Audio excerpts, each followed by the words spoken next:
今日食完晚飯，趁早早地咁過嚟行下，睇下永慶坊入夜後嘅景色。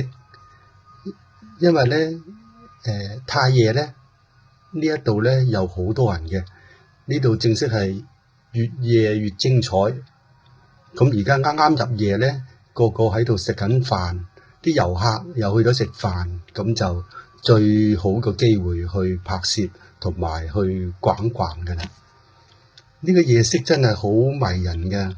而家咧佢做咗好多燈飾，咁使到咧整條所謂一河兩岸顯得咧好靚啊！咁你行喺上邊咧就好舒適嘅。兩邊河堤上咧咁佢平時咧就好多人喺度影相，係咯。咁另一邊咧佢就開咗好多嘅coffee shop 啊，係同埋餐廳啊咁樣咯。咁咖啡廳咧通常咧佢就要晚上9點鐘先開始營業嘅。咁飯市咧飯店咧而家咧就營業緊，好多人食飯嘅。喺呢個永慶坊呢度咧仲有酒店嘅，所以如果遊客咧住喺呢度咧，咁幾方便㗎，有得食有得玩，飲茶食飯飲咖啡，仲有各種嘅菜式。咩順德菜呢個川菜粵菜仲有火鍋任君選擇，好好噶。呢間咧就係coffee shop 啦，佢要晚上9點鐘先開始營業嘅。晚上呢度好多人噶，而且仲有樂隊駐店又可以打桌球。咁所以啲遊客或者係啲後生仔女咁好中意喺度蒲咯。有啲似呢個香港嘅蘭桂坊之類咯。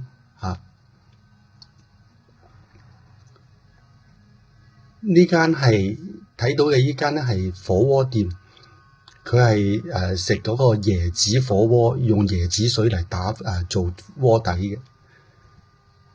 好多人食嘅，呢度嘅夜景真係好靚，一望落去咧好舒服，因為而家好少人。呢間咧就係永慶坊裏邊唯一嘅一間酒店，唔錯嘅，呢間酒店幾好，價錢普通啦。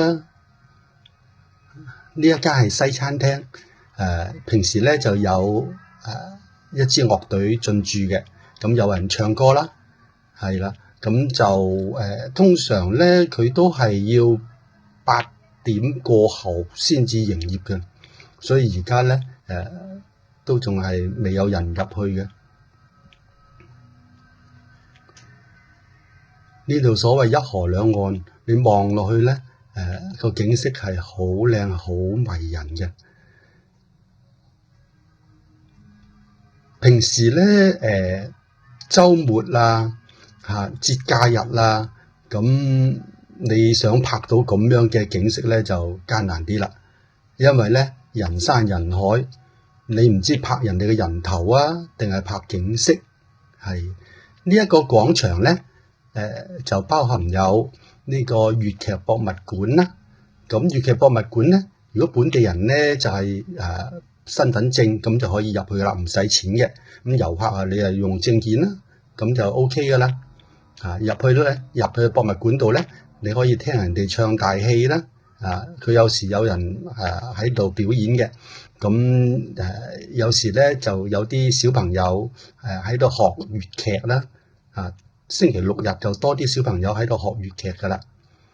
咁佢有講呢個粵劇嘅呢個來源啦，嗰個嘅發展啦，咁等你能夠了解到廣東粵劇嗰個發展啦。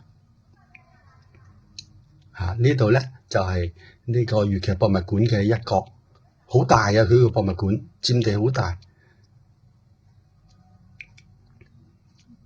而且幾靚嘅，好多人喺度影相嘅。再夜啲少少就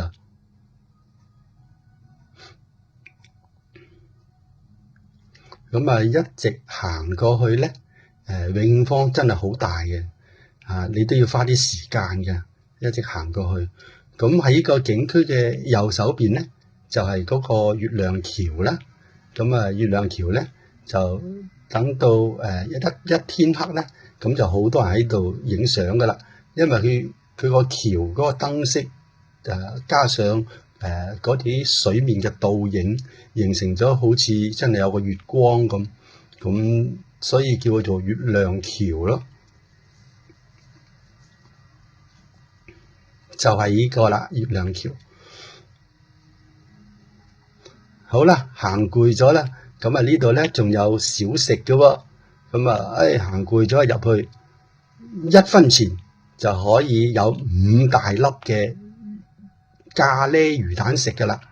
你冇聽錯，係1分錢人民幣就 OK 啦。不過你唔好俾現金啊，俾現金係要5蚊雞嘅。你用手機 app 喺美團上買，咁1分錢你就可以享受到5粒嘅咖喱魚蛋，好好味噶。呢個咧俾埋個單你睇啊，唔係你以為我呃你添，以為吹水。呢個就係我嘅5粒魚蛋，用咗1分錢去買翻嚟嘅。咁揾個位置，仲有得坐定定去慢慢食喎。因為我食飽飯啊，其他嘢食唔到。咁食完魚蛋之後咧，你行前啲又有間呢個用嗰啲花茶嘅店，咁你可以喺嗰度飲啲花茶，好香嘅。咁正式你都唔使帶水出街啊，又有嘢飲噶啦。好啦，拜拜啦，下次再帶你哋去睇啲新嘢啦，拜拜。